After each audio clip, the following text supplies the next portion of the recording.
winter provisions would not be complete without a store of sauerkraut.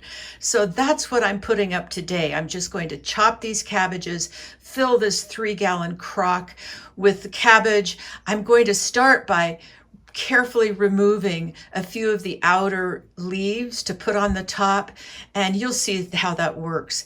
But I can tell you that a bowl of crispy baked potatoes, homemade sour cream, and homemade sauerkraut is about as good as it gets on a cold winter night. So this is precious to have in store for the winter.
Okay, at this point, I'm going to kind of tamp this down a bit.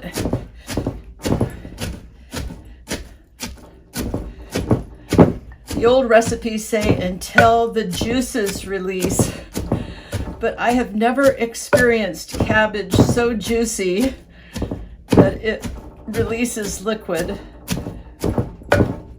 But I do it anyway, just to make more room for more cabbage. Now we can't fill it too full because it expands as it ferments, and it would kind of boil over, if you will, make a mess.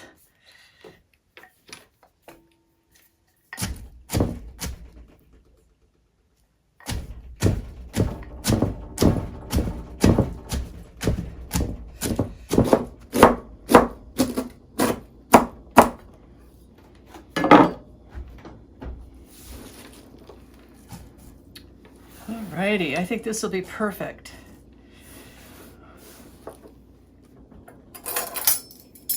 So now I'll add the salt water, and I usually do just a heaping tablespoon here of sea salt to a half gallon of water. And then I'll want to put the lid on and shake it real well to dissolve the salt.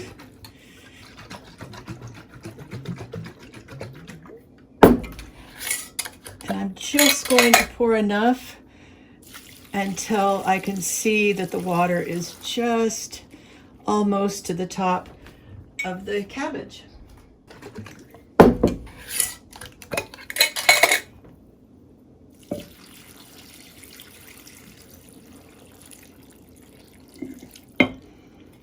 Okay, well, that looks pretty good. I think I'll leave it at that. So that's a gallon of water. And now I'll cover the cabbage with the big leaves. We got some nice ones from these cabbages. I want it all nicely covered.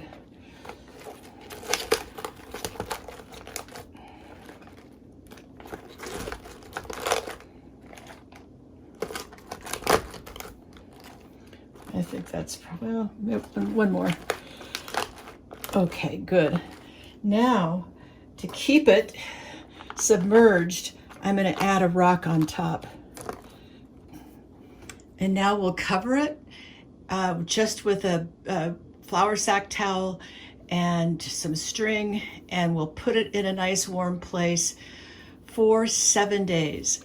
And with sauerkraut, I've noticed that 6 days is not enough and 8 days is too much. And of course, it's going to depend on where you live. You know, in Florida in the summer, you would, ferment it for a much shorter period of time. But really, all the places I've lived, that 7 days seems to be perfect.